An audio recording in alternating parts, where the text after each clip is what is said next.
Hello, my name is Megan Tibbetts, and today we'll be discussing major depressive disorder in adolescents using a multi-perspective case study to guide our analysis. So let's begin. Major depressive disorder is a complex illness guided by the Diagnostic and Statistical Manual of Mental Disorders. Diagnosis requires at least 5 specific symptoms over a 2-week period, with one being a depressed mood or loss of interest. The urgency of this topic is clear. Suicide is the second leading cause of death for ages 10 through 14, and MDD prevalence is significantly higher in adolescent females. For nursing, this matters because adolescent presentation is unique and care must be holistic. To achieve this, I will apply the Human Response to Health and Illness framework, which addresses the physiologic, pathophysiologic, experiential, and behavioral perspectives of a patient's condition. So let's move on and meet our patient, Jane. Our case study is Jane, a 14-year-old female with MDD and generalized anxiety disorder. She was admitted after a suicide attempt by overdose. Her history is significant for inconsistent medication use and multiple suicide attempts. Upon admission, she stated, "I didn't really want to die, but I also don't care if I live." Her clinical presentation includes severe sleep deprivation, poor appetite, and social withdrawal. We will now analyze these symptoms through the 4 perspectives. Jane's physiologic response shows how her body's natural stress systems have become overwhelmed.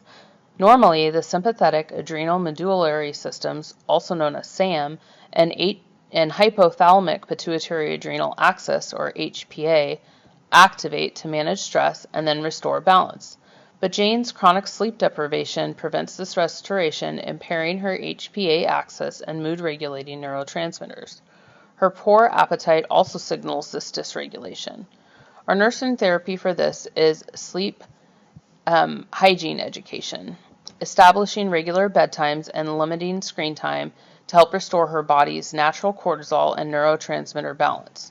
But what happens when these adaptive responses fail completely? That's our next step, looking at the pathophysiologic response. When adaptation fails, the body enters a pathophysiologic state. Jane's chronic stress keeps her SAM and HPA axis constantly activated, leading to monoamine dysregulation, which affects serotonin, dopamine, and norepinephrine. These all contribute to depressed mood and suicidal ideation. These further promote inflammation, disrupting her emotional regulation. To intervene, we can use mindfulness-based interventions. Techniques like mindful breathing reduce physiologic stress and help restore her body's crucial negative feedback loops. This brings us to our next perspective, Jane's lived experience of the suffering. Next is Jane's experiential response, her subjective lived experience. Her statement, "I don't care if I live," captures her profound emotional numbness and ambivalence, which is a protective response to overwhelming distress. Her depression has also eroded her self-image, leading to identity disruption. Our nursing therapy for this is therapeutic engagement. This is where we create a safe space for Jane to share her story without judgment. We reframe her overdose as a response to distress rather than a moral failure, which can help to reduce shame and foster connection. This understanding of her experience then informs how we approach her observable actions, which we'll discuss next. Jane's behavioral response includes maladaptive actions like medication, non-adherence, and social withdrawal, but also an adaptive strength. She accepted inpatient treatment, showing a capacity for help-seeking behavior. Our nursing therapy for this is called behavioral activation, which aims to reverse withdrawal by gradually re-engaging Jane in positive daily activities. This is grounded in social cognitive theory, where achieving small goals helps to build self-efficacy. By collaborating with her to set achievable goals, like attending 1 group session per day, we can reinforce her adaptive behaviors and build her confidence. So how do all these pieces fit together? This diagram shows how the 4 human responses and their therapies are interconnected. MDD impacts Jane across all 4 domains, and each perspective has a specific nursing therapy. These are not isolated issues, they constantly influence each other. For example, poor sleep impacts her physiology, which worsens her mood and can lead to withdrawal.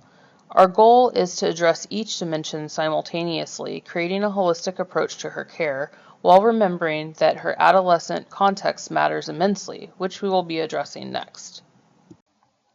Moving to the broader context, Jane's age and gender profoundly shape her experience.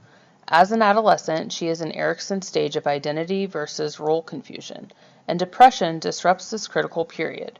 Her academic decline and social withdrawal are direct threats to her developing identity. Furthermore, MDD is far more prevalent in adolescent females, and Jane's internalizing behaviors are consistent with these known gender-related patterns. Our nursing care must be developmentally appropriate and gender responsive, but how do we know if these interventions are actually working? To know if our interventions are working, we use validated measurement tools. For Jane's physiologic response, we can track sleep duration and mood scores.